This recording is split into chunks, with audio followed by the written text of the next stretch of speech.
जायता कुंजवना सुनवाइले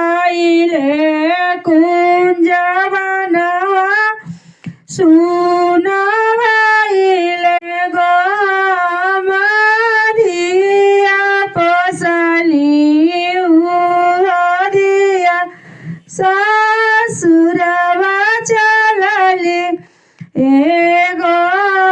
मधिया पसली उदिया ससुरवा चलली अरे माई बाबा के अंगनवा काई ले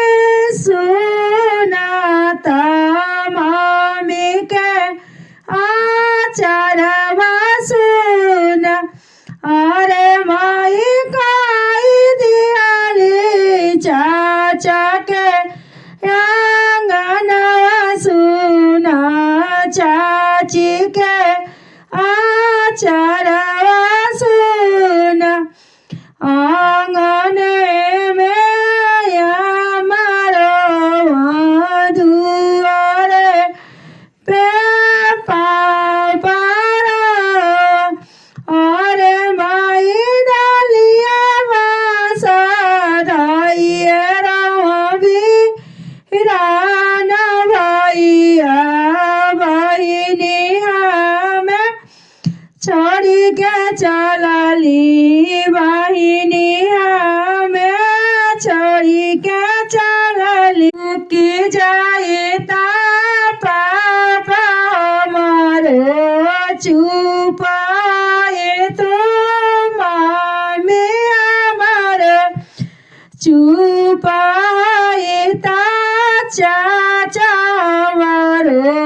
रुकी जाए तो चाची हमार अरे हो चुपाता भैया बीरानवाता हम जाई माया पनगरवा हम चलनी अपना घरवा अरे भैया छोड़ देता डोलिया के बसवाता